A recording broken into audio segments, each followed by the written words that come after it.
In tonight's town hall debate format, Hillary Clinton and Donald Trump will have to field unpredictable questions in many cases from actual voters, meaning we really could see some awkward moments.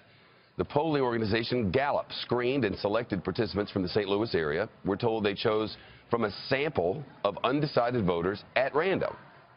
Ding, ding, ding. Kennedy is here. She was not chosen. She's the host of Kennedy, 8 o'clock Eastern Time, 5 o'clock Pacific on the Fox Business Network. That's right, Chef. So good to be here with you. You're not going to be. Are you going to get to ask questions tonight? I don't know if I get to, but I certainly will. Okay. Yeah. Yeah. But help me understand this whole thing. All right, Who are these people? The Commission on Presidential Debates, and they're the governing organization that puts together all the debates. They decide the moderators. They wanted this town hall style event to be filled with people who are going to ask questions, undecided voters. So they put Gallup to the task of finding voters who are truly uncommitted. They're either leaning one way or the other, or they are totally undecided, and this could be an event that could push them into one or the other camp.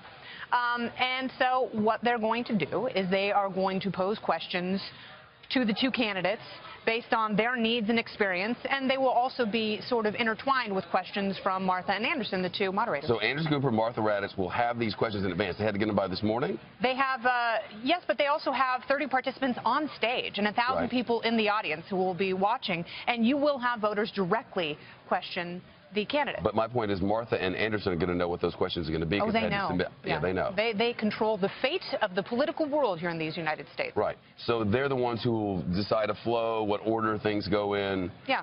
And will there be, sometimes in these sorts of debates, there's back and forth. Like the regular person might ask a question and then continue the process like a conversation, much like we're doing. Yeah, each candidate will have 2 minutes, and then there will be a 1-minute facilitation period where either Martha and Anderson can ask a follow-up question, or perhaps they will allow one of the voters to follow up and get the satisfactory answer. And would these people who are asking questions, the regular St. Louis folks, yes, do we get to know who they are? I hope so. I hope they release a series of bios and headshots so we get a deeper sense of who's going to be on stage on this critical night. I mean, it was do or die for Donald Trump before I'm hearing we may get the names in about an hour. That's great. Around 5 o'clock or something. Yeah, and they want this to be transparent. And both campaigns have accused the system of being rigged in favor of their opponent.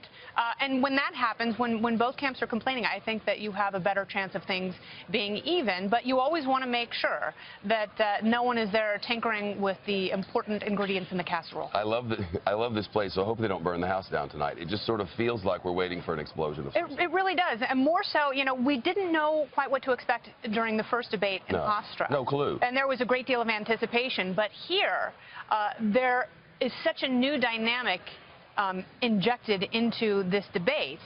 What will Donald Trump say? What will he accuse Hillary Clinton and her husband of?